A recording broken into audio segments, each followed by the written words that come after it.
Pada kesempatan kali ini, kita akan membahas mengenai materi sejarah pemikiran ekonomi aliran institusional.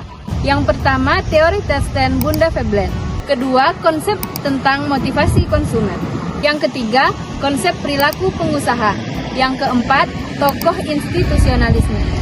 Teori Thorsten Bunda Veblen tahun 1857 sampai 1929. Bagi Veblen, masyarakat adalah suatu kompleksitas di mana tiap orang dapat dipengaruhi serta ikut mempengaruhi pandangan serta perilaku dari orang lain. Sebelum itu, kita harus mengenal dulu siapa itu Veblen. Veblen itu adalah anak seorang petani miskin yang melakukan imigrasi dari Norwegia ke Amerika. Nah, latar belakang kehidupan yang serba kekurangan inilah yang menjadi pangkal tolak mengapa dalam kehidupannya sering bersikap getir, skeptis, dan bahkan ada yang menilainya sebagai seorang fasis. Banyak sekali gelar yang diberikan untuk Veblen ini. Salah satu gelar yang diberikan kepada Veblen ini adalah gelar ikonoklas, yaitu orang yang suka menyerang dan ingin menjatuhkan ide-ide ataupun gagasan orang-orang atau institusional yang diterima secara umum. Karya yang dikeluarkan oleh Veblen adalah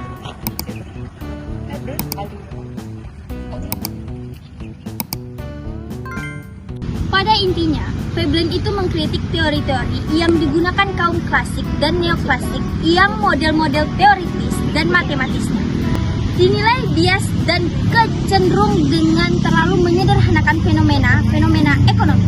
Pemikiran-pemikiran ekonomi klasik dan neoklasik juga dikritiknya karena dianggapnya mengabaikan aspek-aspek non-ekonomi seperti kelembagaan dan lingkungan. Padahal Veblen menilai pengaruh keadaan dan lingkungan sangat besar terhadap tingkah laku ekonomi masyarakat. Pola pemikiran Veblen sangat berbeda dari pola pemikiran pakar-pakar ekonomi lain, kecuali Spencer, tokoh idolanya. Bagi Veblen, masyarakat adalah suatu kompleksitas di mana setiap orang hidup itu dipengaruhi serta ikut mempengaruhi pandangan dan perilaku orang lain. Dari penelitian dan pengamatannya, ia menyimpulkan bahwa perilaku masyarakat berubah dari tahun ke tahun. Penelitian tentang perubahan perilaku dilakukannya dengan pendekatan metode induksi.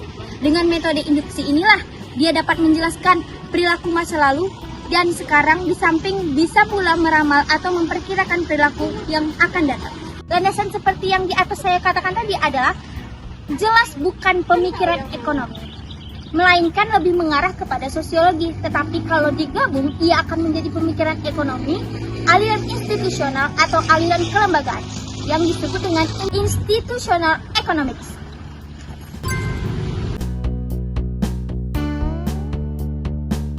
Menurut Veblen, dulu perilaku orang terkait dengan masyarakat sekeliling. Orang-orang dalam tingkah lakunya pun berusaha untuk menyumbang terhadap perkembangan masyarakat. Orang berusaha menghindari perbuatan yang merugikan orang banyak. Namun, apa yang dilihatnya dalam masyarakat kapitalis finansial di Amerika ialah orang-orang yang hanya mementingkan diri sendiri saja dan tidak terlalu tertarik dengan kepentingan bersama. 1. Masyarakat hanya mementingkan uang, segala sesuatu dinilai dengan uang. 2. Jika harta terkumpul, orang punya banyak waktu untuk bersenang-senang. 3. Penyakit suka pamer cepat terjangkit di dalam masyarakat. 4. Dengan harta berlimpah, orang-orang membelanjakan uangnya secara tidak wajar. 5. Perilaku tersebut sangat dibenci oleh Veblen karena membuat orang-orang manja yang akan menghambat kemajuan. Konsep tentang perilaku pengusaha. Dalam bukunya yang lain yang berjudul The Theory of Business Enterprise, Veblen menjelaskan bahwa adanya kemiripan antara perilaku pengusaha Amerika dengan perilaku konsumsi seperti materi yang sudah dijelaskan sebelumnya. Ia melihat pada masa para pengusaha Amerika sudah menghasilkan banyak perubahan. Nah, mereka sudah menghasilkan barang dan jasa sesuai dengan hasil kerja keras mereka. Menurut Veblen, ada beberapa perilaku pengusaha pada masa sekarang. Yang pertama, produksi untuk memperoleh keuntungan, di mana para pengusaha pada zaman sekarang memperoleh keuntungan itu dengan melakukan trik-trik bisnis, bukan lagi menciptakan produk-produk atau barang-barang yang disukai oleh konsumennya. Nah, ini disebut Veblen dengan production for profit. Yang kedua, menghasilkan golongan option ownership, di mana para pengusaha yang memiliki aset besar dan menguasai beberapa perusahaan. Nah, tetapi mereka tidak pernah ikut andil dalam kegiatan operasional pekerjaan kantor mereka. Biasanya, Hal ini dipercayakan kepada para profesional atau karyawan-karyawan kepercayaannya. Yang ketiga, yaitu melahirkan golongan leisure class. Veblen menganggap bahwa para pengusaha action ownership yang biasanya mendapat laba-laba besar itu biasanya mereka akan bersekongkol dengan para penguasa. Nah, cara seperti ini yang berpotensi menghasilkan golongan-golongan leisure class.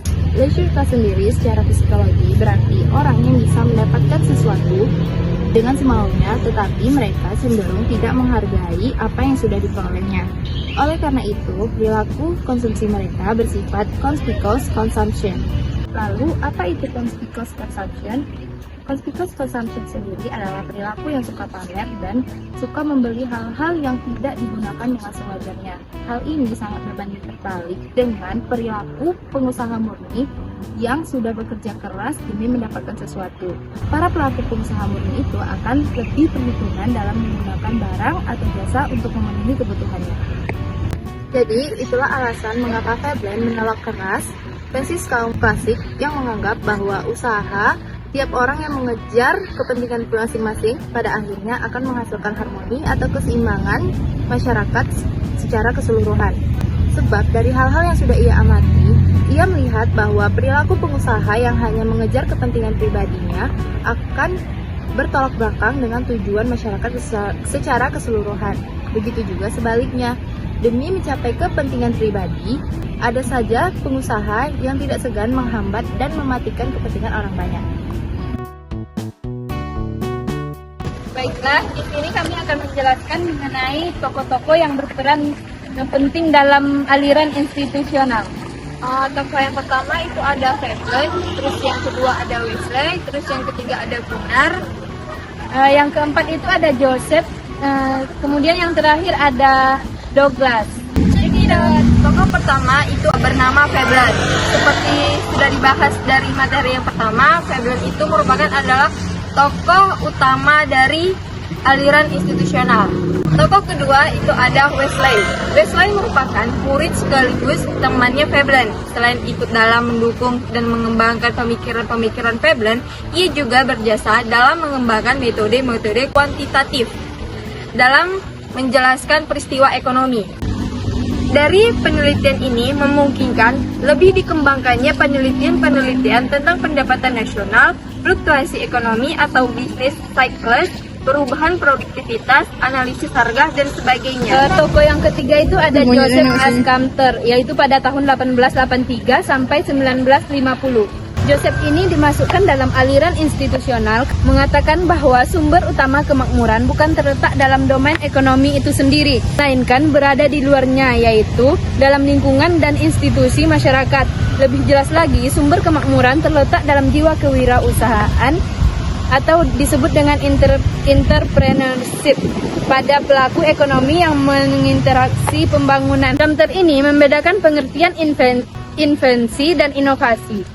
Invensi adalah hal penemuan teknik-teknik produksi baru, sedangkan inovasi mempunyai makna lebih luas, yang tidak hanya menyangkut penemuan teknik-teknik berproduksi baru, akan tetapi juga penemuan produksi komoditi baru, jenis materi baru untuk produksi, cara-cara usaha baru, cara-cara pemasaran baru. Oleh Ascamter, inovasi dianggap sebagai suatu loncatan dan fungsi produksi. Yang keempat ada Gunnar Carl Neville. Ia merupakan seorang tokoh ekonomi dari Swedia yang digolongkan sebagai pendukung aliran institusional. Setelah menyelesaikan pendidikan dalam bidang hukum, Myrdal melanjutkan pendidikan dalam bidang ekonomi dan selesai tahun 1927. Salah satu pesan Myrdal pada ahli-ahli ekonomi ialah agar ikut membuat value judgment.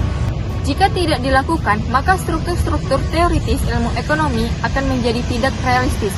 Ia juga merupakan salah satu tokoh ekonomi yang menerima hadiah Nobel atas sumbangannya bagi pengembang negara-negara berkembang.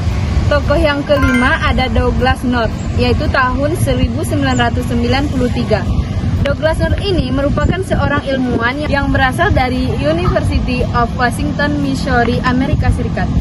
Penghargaan terhadap aliran institusional mencapai puncaknya pada tahun 1993 pada saat North menerima hadiah Nobel dalam bidang ekonomi karena jasanya dalam mempengaruhi riset dan penelitian sejarah ekonomi dan metode-metode kuantitatif. Kesimpulan dari materi kami, berdasarkan penjelasan di atas, dapat dikatakan bahwa dalam pemikiran ekonomi institusional, Veblen mengatakan bahwa pola perilaku masyarakat mengalami perubahan baik di dalam berproduksi maupun mengkonsumsi, di mana dalam mengkonsumsi mereka memprioritaskan kesenangan dan foya-foya dalam konsumsi sehingga menyebabkan munculnya kelompok leisure class. Kemudian, dalam berproduksi, menurut Veblen, pengusaha cenderung bersifat absent ownership, di mana dalam mengembangkan usahanya, mereka hanya berdiam diri, sedangkan yang menjalankan usahanya tenaga profesional yang digaji. Pola perilaku seperti di atas terjadi pada masyarakat Amerika, tetapi tidak menutup kemungkinan pola perilaku tersebut itu juga terjadi pada masyarakat Indonesia sekarang ini.